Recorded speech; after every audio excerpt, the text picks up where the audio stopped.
అందరికీ నమస్కారం. మీరు ఎప్పుడు కూడా తెలియని వాళ్ళ మాటలైతే ఎప్పుడు వినకండి. ఎందుకంటే ఇక్కడ ఒక టెక్నీషియన్ వచ్చారంట. వచ్చి గ్లీజర్ ఇక పని చేయదు, పక్కన పడేయండి అని అయితే చెప్పారంట. ఆయన చేసిన తప్పు ఏంటంటే కనీసం ఇది ఓపెన్ చేసి లోపల కంప్లైంట్ ఏంటో కూడా చూడలేదు. సో ఇప్పుడు మీకు ఇది ఓపెన్ చేసి చూపిస్తాను లోపల ఏంటో చూడండి. మీరు ఒక విషయం బాగా గుర్తుపెట్టుకోండి, ఏ గ్లీజర్లో కూడా లోపల ఎక్కువ పార్ట్స్ అయితే ఏమీ ఉండవండి. జస్ట్ ఒక హీటరే ఉంటుంది అంతే. ప్రతిసారి ఆ హీటరే కంప్లైంట్ వస్తూ ఉంటుంది.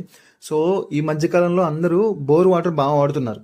దానివల్ల లోపల ఉండే హీటర్కి శుద్ధ పట్టే ఛాన్స్ ఎక్కువ ఉంటుంది. ఇక్కడ ఉన్న దానికి కంప్లైంట్ కూడా అదే. సో ఇక్కడ మీరు చూస్తున్నారు కదా, హీటర్ మొత్తం తెల్లగా ఉంది, ఆ పైన ఉన్నదంతా శుద్ధ. ఆ శుద్ధ పట్టడం వల్ల వాటర్లో అది కంప్లీట్గా ములగలేదు. అప్పుడు అది ఓవర్ హీట్ అయిపోయి ఇక్కడ బ్రేక్ అయిపోయింది. సో బ్రేక్ అయిపోయినప్పుడు హీటర్ పనిచేయదు. ఇంకా మీరు బాగా వినండి, ఇక్కడ నేను గ్రీజర్ పనిచేయదు అనట్లా, హీటర్ మాత్రమే పనిచేయదు. సో ఇక్కడ సేమ్ సైజు మనకు మార్కెట్లో దొరుకుతుంటుంది. సో ఆ హీటర్ ఒకటి చేంజ్ చేసుకుంటే సరిపోద్ది. దీనికోసం మీకు గ్రీజర్ పోయిందని అనుకొని మీరు కొత్తవి కొనుక్కోవాల్సిన పని అయితే లేదు. సో అందుకే మంచి టెక్నీషియన్తో పని చేయించుకోండి. Please subscribe to our channel. Thank you.